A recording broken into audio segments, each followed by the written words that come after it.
you ever wondered how this buzzword manifestation actually works? And do you want the insights from a multi-million dollars company run by a manifestation master? Then stay tuned in this episode because we are going to dive into this way deeper than you can imagine.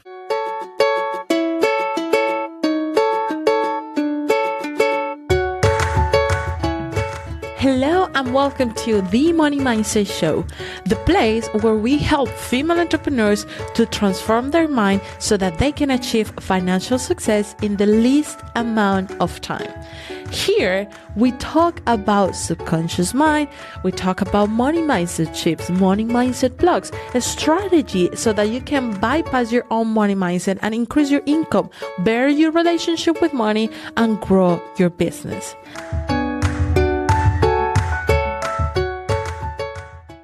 Okay, but before I let you into today's episode, come here. Be honest with me. How many times have you found yourself doing the extra thing, going the extra mile because you really, really want this goal, but the financial results are nowhere to be seen? You know you want your financial independence, but yet you find yourself spending more time and effort and money into crafting the perfect social media strategy, thinking what caption should I write, what picture should I post, when should I post it, instead of looking at the things that really matter with money. The exact same loop that I have seen hundreds of my clients throughout the years getting stuck. And the reason is one and one only. The type of habits that are driving your life, these habits are the leader of your show, of your business, and we have to stop them.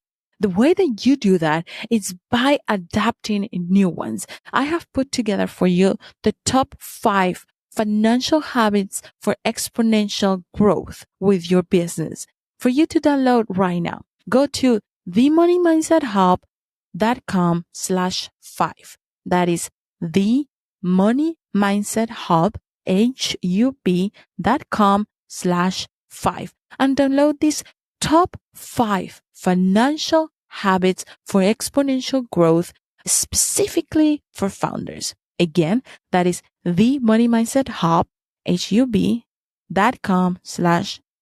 Hello, Kathrin. Thank you for being here. It's such a pleasure to do this episode with you. Welcome, welcome, welcome. Oh my God, it is so my pleasure. And it's so good to see you again after hanging out in Costa Rica. Yes. It has been so long, right? When was it? November? You became a whole mom since then.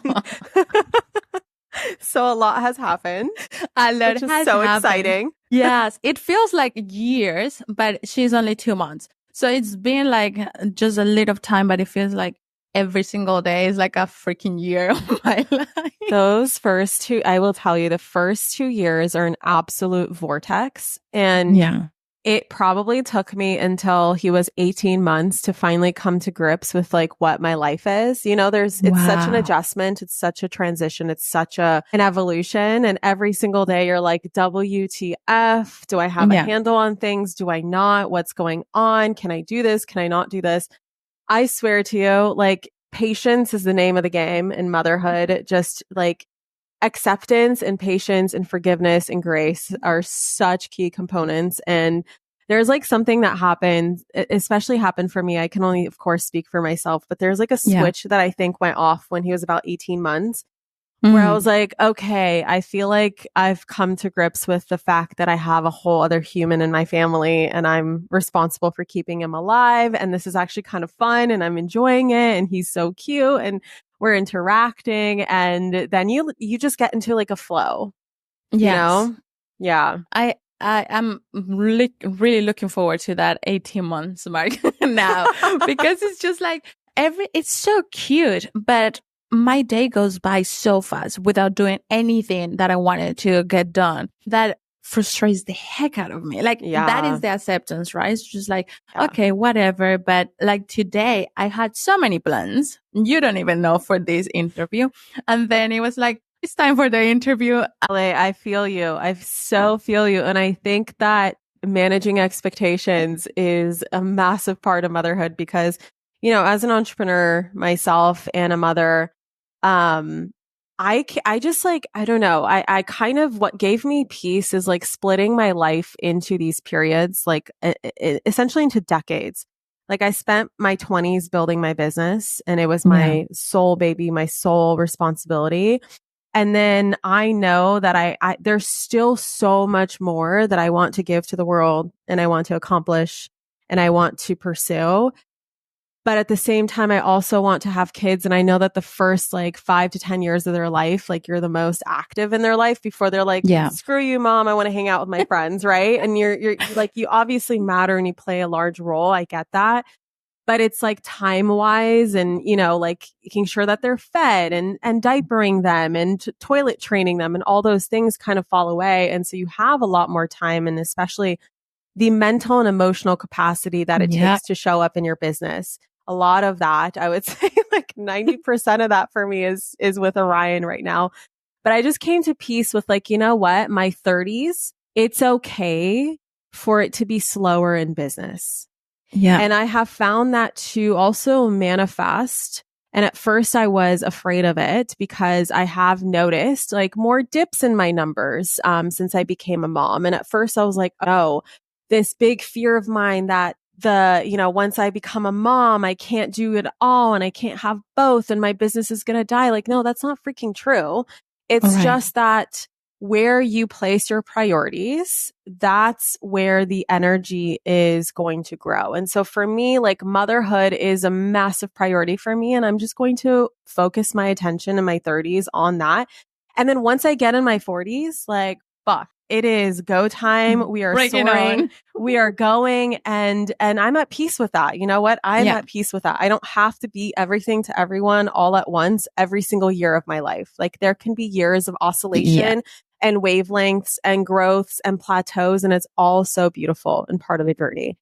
I love it. I love it because this dives right into my first question. Kathrin, what's your money story that everybody seems like, or maybe people that sees you now, says like, well, she has everything figured out.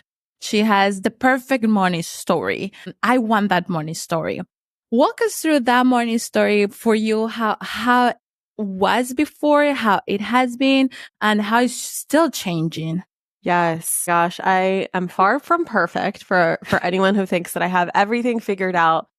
I think that's the biggest misconception is that once we achieve something that every single internal wound of ours is going to get fixed. But the thing is that nothing in the external world is ever going to fix anything on the internal world. That is all an internal game. But the beauty of it is that as you grow internally and as you heal internally, of course, the external world then matches that so beautifully. My money story is that I grew up very, very poor. My family came to the United States when I was, how old was I? 13 months old, which as a mom now, when Orion was 13 months, I was just thinking to myself, like, imagine Kathrin right now, you had to like run away from the mafia that is threatening to kill your family every single day, not knowing if you're going to make it to the airport without getting murdered, which was a real possibility. My family was being followed. They were getting death threats and they heard so many stories of people escaping the fall of the Soviet Union and never making it to the airport because they got killed on the way there because they were followed. People were hungry for resources, hungry for money, grasping onto any bit of certainty that would, take away the pain and the shock of like, what is going on? The whole country's falling apart. All the systems are falling apart. There's no government. There's no police. Like, what is happening? What is happening? Yeah. What is happening? And so anyway, my family gathered, I think it was $900 US, at the time to start a whole new life in the United States. Thankfully, by the pure grace of God, somehow, my mom tells this insane story where, I don't recall all the details of it, but basically something happened where the person who is essentially granting the green cards happened to write down my name and my father's name on the green card along with my whole mom's family. Because my mom's family, her stepdad was the one who kind of had a ticket to the United States. And he just so happened to include the whole family. So that just gave this like big green light, a big escape to the United States. And so one day, one dark day, 3 a.m, we had this whole journey where we essentially, first we went to our summer house in the fields of Russia and lived there for 2 weeks so that nobody could really follow us.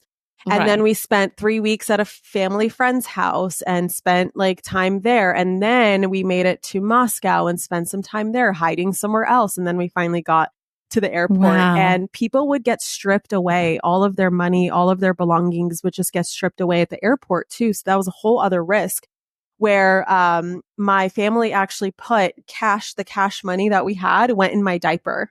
So I literally smuggled money across the border essentially because in order for the money to not get found so that God forbid someone takes it because they just can because everyone kind of had the power. People could do whatever the fuck they wanted. And so my mom tells a story of how she literally put the huge bundle of cash into my diaper. And then we went through like the metal detector and got through and then got on the plane and then immigrated. And so anyway, life was an interesting start for me entering my family.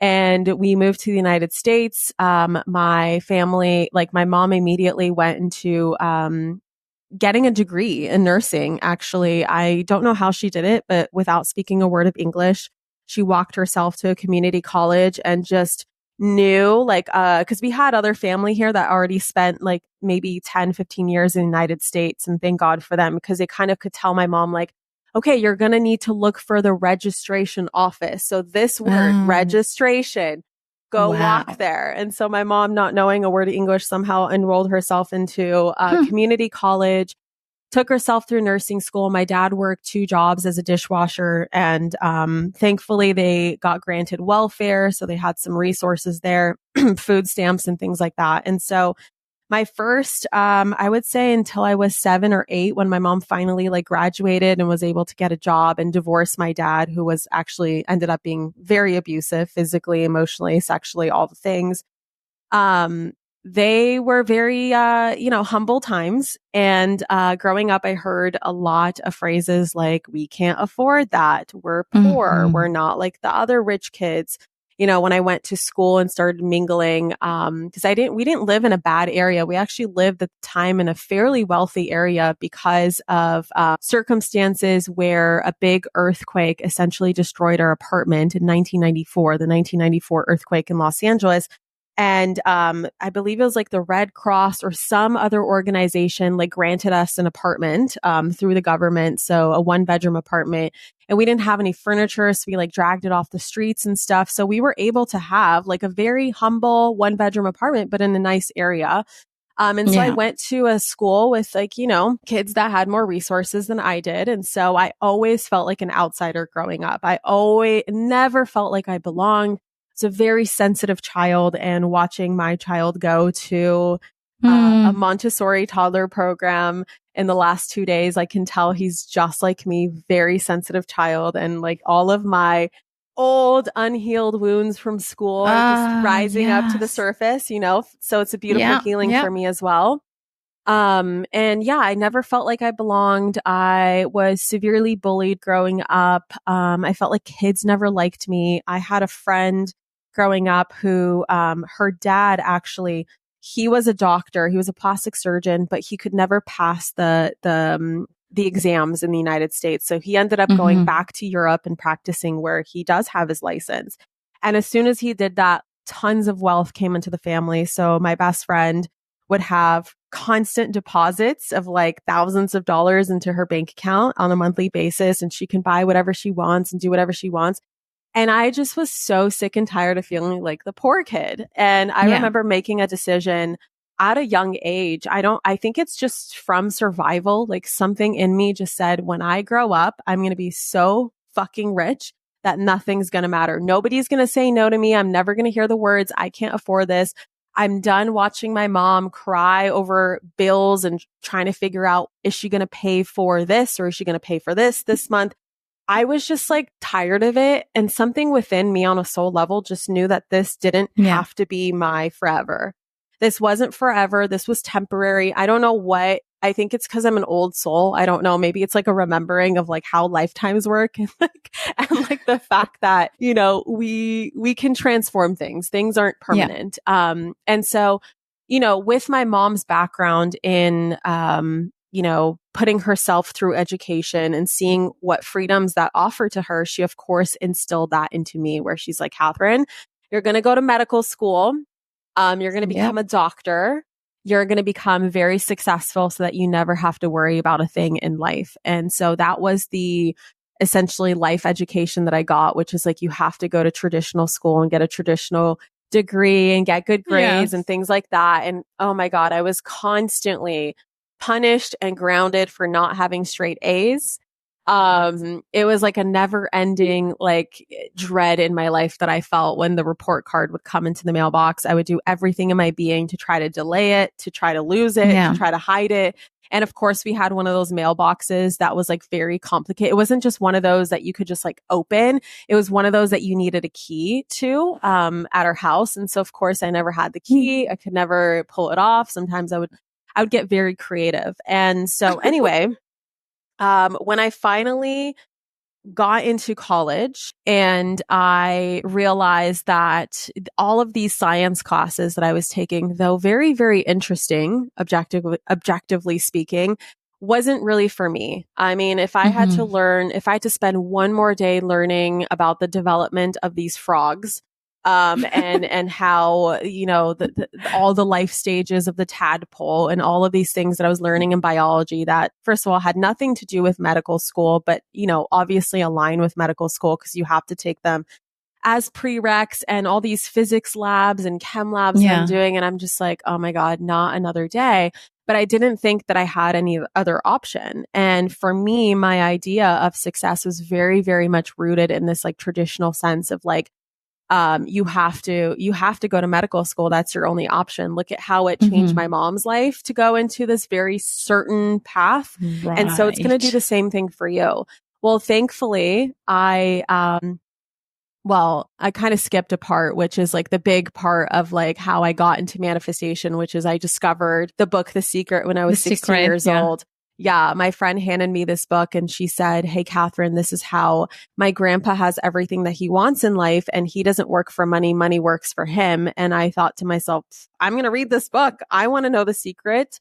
And that was very transforming for me and just understanding how my life manifested up until that point and all of the paradigms and belief systems and things that were passed down to me and just how I was continuing to manifest those patterns in my life of just like sheer victimhood in that like nobody likes me, nobody loves me. You know, my parents are very hard on me. And so it's like I was never good enough. And I just kept creating this reality of the same. And when I read that book, I was like, oh my God, this is so in alignment with this thought that I had as a child where I wasn't stuck in my circumstances. Like I said, like I had this thought in my childhood, like, no, you can change your future. And so that just like really reiterated that for me. And then I came across my very first online business opportunity when I was in college. And thank God for timing. I think that things just aligned so beautifully in my life where before I did something that I would truly regret, like going to medical school, I would be offered this like opportunity to get on the path that I'm really meant to be on. I was scrolling on Instagram one night and I came across this. I was following this doctor who was very much into fitness at the time. And she was running this like online business and making money on the side that was helping her pay off her loans for medical school. And I was like, genius, because I'm still stuck going to medical school, but I don't want medical school loans. They're like $300,000. I'm going to use this online business and the power of manifestation to create a successful business so I don't have to pay so much in student loans. I thought it was the most genius plan ever. Yeah. So I went down this path, starting a Beachbody business, which is in multi-level marketing. And I loved it. I loved it. The idea of online marketing was the most incredible, fascinating concept I could have ever discovered. I mean, it was so amazing. And I remember sitting in my biology classes, these like big halls, because I ended up transferring to this huge university, the University of Washington. And we have these enormous classrooms with like 400 students per class. Oh my God. And I was just typing away on my laptop and the professor is blah, blah, blah, blah, blah, biology. And I'm on my computer on Facebook selling these shakes and these workout programs, and people are actually buying them. And I'm like amazed and fascinated. And then I ended up making more than I made at the time at the movie theater. That was my first job. Yeah. And all of a sudden I quit my movie theater job so I can spend more time selling shakes and workout programs on the internet, so that I can continue growing this and taking it seriously so I can eventually go to medical school. Well, my mentor in this business one day, she was like, first of all, Kathrin, I am a doctor. I don't think you're meant to become a doctor. You're so much more than a doctor. Not saying like, there's a hierarchy here, but I'm just saying like your purpose doesn't lie in medicine. And I can tell because I'm around doctors and I'm a freaking doctor myself. You're not meant to become a doctor. And there's this guy I think you should go see. I just came back from this incredible event. This guy's name is Tony Robbins. He's going to blow your mind. He's just so your vibe. I can just feel like you guys are just like, I don't know, soul siblings on some level. And I'm like, okay. So of course I listened to everything that she told me to do because I really wanted to be successful. I really wanted to make something of myself and be successful and not have to worry about anything and not continue to live this old story of constantly hearing no. When I wanted to do something, the answer was no. Why? Because we couldn't afford it. That was always the path in my childhood. And so I went to this event, and at this event, I had so many epiphanies and so many breakthroughs, specifically with this one question that I kept hearing pop up for me over and over and over again, which is, Kathrin, who are you living for? And at first I'm like, that's an interesting question. Ha ha ha. I like wrote it down. But with each day that the event passed, it was like, no, Kathrin, who the F are you living for? And all of a sudden I wrote down everyone but myself. And I realized I'm still pursuing my mom's dream of going to medical school. It is not my dream. I'm living in Washington State. I really did not enjoy my time living in Washington State. So like, why am I still living here? Because of this relationship that I'm in. I was with my boyfriend from senior year of high school all the way up until a year past graduating from college. And I realized like, I'm not really like, it's a very comforting relationship in that it provides me security, in that he went off into working in the construction business, and he was bringing in a lot of money immediately post college. And so of course I liked that because the date nights got excited after we graduated from college. And he actually ended up buying me a ticket to the Tony Robbins event for my birthday, right? Because it was like $600. I didn't have $600. And so anyway, I realized like I have to be honest with myself. I'm not in this relationship because it makes me happy. It's not my dream relationship. And it was quite toxic, to be honest. And so I decided that weekend to end this relationship, to not go to medical school, and to move back to Los Angeles, which is where I grew up, which is where my family originally immigrated to. And the only reason we moved to Washington was for my stepdad's job in high school. And there was another peak moment for me at this event, which has a lot to do with my money story, which is, I told you how growing up, like I always felt like the poor kid amongst my peers. Because I went to schools. My mom did everything in her power to take me to schools with people who had more resources and really good schools and safe neighborhoods. And so obviously that came with people with a higher economic status. And so I always felt like the outsider. And I remember the last time I let myself feel like an outsider, it was at this event where Tony Robbins was selling his like next level, and my life was already transformed. I was like, I have to keep going. And in the network marketing space, in the personal development space, in the network marketing space, they're always encouraging people to do personal development. They say your mindset is connected to the level of success. Your belief systems have everything to do with success and blah, blah, blah, blah, blah. So you guys have to do personal development. So I was bought into the personal development space, since I was 16 years old, because I've witnessed such magic and peace that it brought to me, and just like an understanding of how life and reality is created. And so, he was pitching I forget what it's called, mastery. It's like these two events, life and wealth mastery. A Mastery University is what it's called. So these two events, one is like mastering your wealth and one is mastering your life, like in terms of health. And I'm like, I gotta go. I gotta do everything in my power to stay in this man's energy because my life is transformed. This is amazing. I'm scared shitless. I don't know what I'm doing. I'm about to go break up with my boyfriend and move back to LA and not go to medical school. So what am I going to do? Am I going to pursue Beachbody full time? Like, oh my God, what am I doing? I felt totally crazy. And I went to go see the price tag of Mastery University and it was $10,000. Well, your girl had a credit card that was maxed out at $1,000 at the time. And I maybe had like a couple $100 in my bank account. And I was like, I don't know how to make that happen. And so, I was like, you know what? It's for next time. It's okay. It's for next time because I was very, very well versed in like manifestation mindset language at the time. Yeah. And I was like, it's not, I stopped saying the words, I can't afford this. I just said, it's not right now. It's for next time. And so I created this like window of opportunity, but something within me. So my friend who I befriended at this event, she just stands up and goes and signs up. And then she goes to the front of the room where you have an opportunity to meet Tony Robbins and like take a picture with him. And I remember watching her do this. And all of a sudden it was like all my childhood just rose up to the surface where all my friends can do everything, but I can't. Why? Because of money. And I just had this like feeling bubble up so big within me. And I just remember being, nope, never the fuck again. But at first I cried. Okay. At first I cried. I felt like a victim. Poor me, poor me, poor me. I went home because this is the second to last night of the event. So we still had another day. I went home to my grandma's couch. That's where I was sleeping at the time, temporarily before I actually moved in with her to run Manifestation Babe off of my grandma's couch. And, I had this like, fuck it moment within my body. It was just like, I'm going to figure it out. I'm going to sign up. I'm going to make it work. I don't even know if I can sign up, if I can't pay the full price. I know they have a payment plan. Wait, do they have a payment plan? Let me go talk to them tomorrow. So the next day I just walked in and I was like, today is the last day I'm hearing no because of finances. That's it. I'm transforming my life. I am done. I'm just done. So I walked up to the back, where they have the stand, the booth.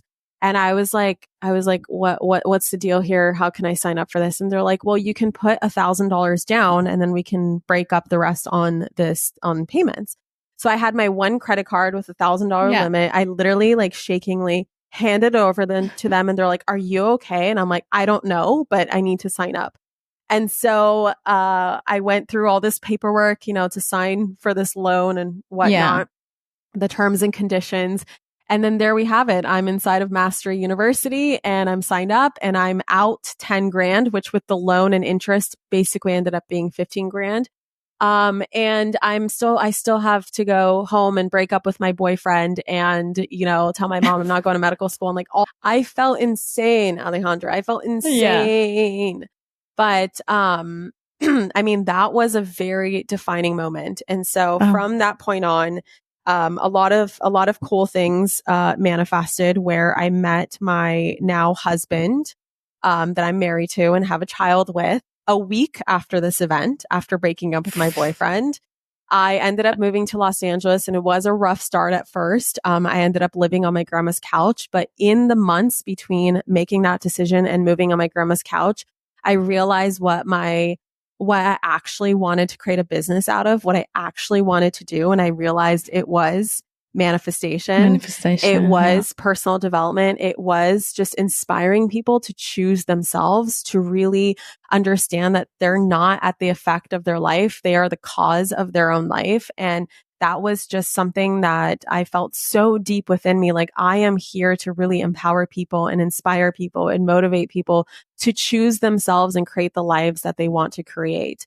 And so that's where Manifestation Babe was born. And from, the start of Manifestation Babe and just like serving people and just like giving out, information, all the information that I had on manifestation on social media. I started a Facebook group. I did these like live streams. I just like was like giving and giving and giving and giving.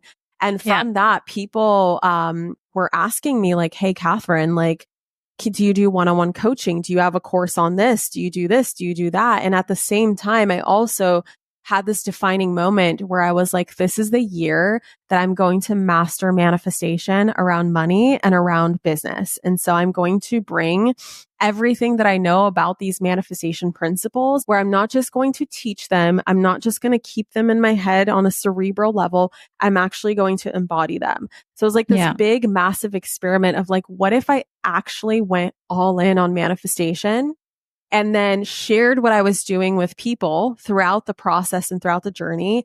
And that ended up becoming my multi 7-figure company that I run today, which is Manifestation Babe, where I'm still doing the same thing. I'm just learning shit and teaching things and sharing and just have a larger audience. And that's basically it. Yeah. I love, first, there is a lot I wanted to ask, but first, I love how you were in the business to choose yourself first, because you were choosing yourself. So it's kind of like you had to do that big first scary step so that other people can do it through your audience. And I'm just thinking about, I'm a huge Manifestation Babe fan. And I remember the exact moment when I found you. I don't know how, Kathrin. I don't know how. I don't know what my cell phone had. I was not into podcast, and I didn't even have an iPhone by the time, or did I? I don't remember. But anyways, it just dropped in my phone a podcast episode, one of the first ones that you were doing in your Facebook, but then you put it in your podcast. Yes. And I was listening to the podcast, and I was walking down the streets in New Zealand. I was feeling so defeated because unlike you, I didn't feel the poor girl. I was the rich girl in the poor community. So everybody was like, all the things about the rich girl, right? Yeah. And I was living in New Zealand, and I was walking on these big mansions, and we were staying in a house with a pool, with a farm. It was like amazing, but always like the outsider. And I remember walking down that hill with the dogs, and I heard you, and I was like, this is going to be my life. Like, this is how I'm going to change. Something came through that voice, which was very not related to anything that I was doing, but it was something that came through that episode. And then since ever we follow. And how I entered to MBA was because I was in of course, I manifested all these things that I was living back in 2020. And I was in such a rock bottom. I was angry with the universe. I literally remember, having a fight with the universe. I believe in you so much, because like I told you, I don't remember if I told you, no, but when I was 6 years old, I had a health condition, right? And my mom taught me how to dream and how to believe in the universe and ask for it and all these things. So we had a close relationship with the universe. And in 2020, I was angry. I was like, you don't listen to me. You're a piece of shit and whatever. And blah, blah. So when I saw your MBA, I was like, hey, I may have the money for this. Hey to the universe, right? I may have the money for this, but I want to know that you are listening to me, that you are on my side. So if I get to MBA, it will be because of the scholarship. It will be because I want to feel that you are listening to me.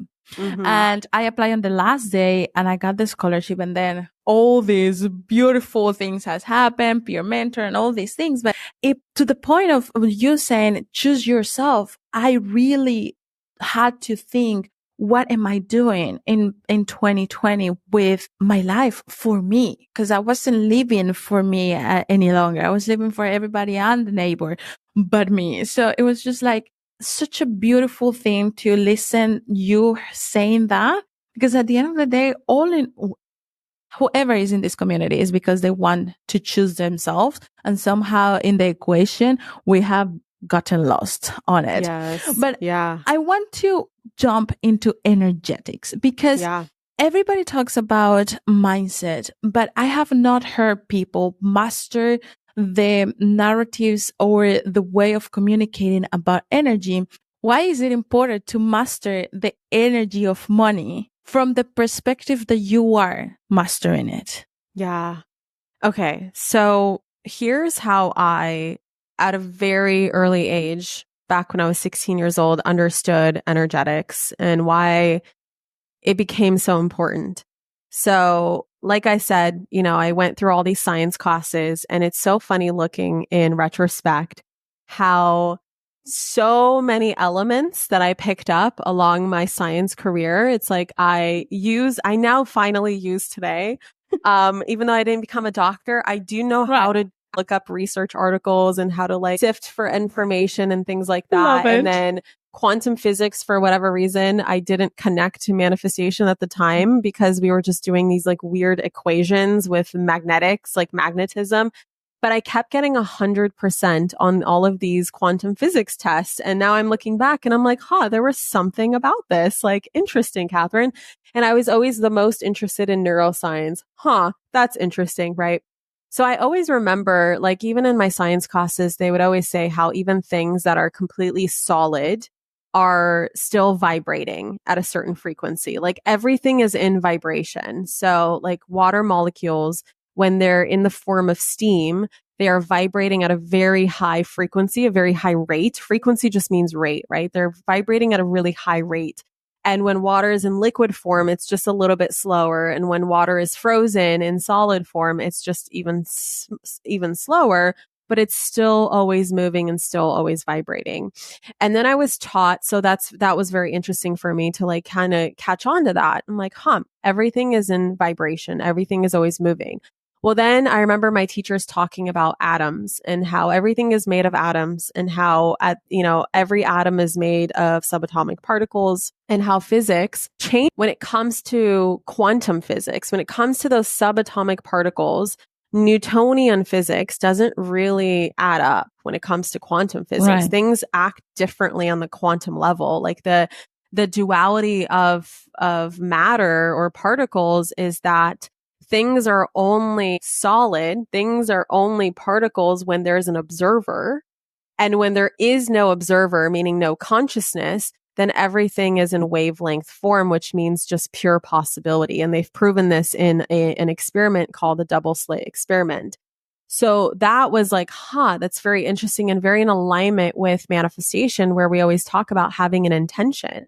Having an intention is just placing your observation on a possibility that you really want manifested into form. And you can literally take something that's an energetic form, which is like a light form, which is a wave form, and turn it into matter simply through your intention. That's really interesting. Okay. And then they say atoms are composed of 99.99999% space. So the distance between the center of an atom, which is called the nucleus, which is where the proton and the neutron are, and the electron orbiting on the outside, which when I went to my science classes back then, they thought that it was literally an electron that's orbiting around the center, but actually you don't actually see it. It's actually something that it exists in possibility. So it exists in all places at once. It's kind of like this cloud.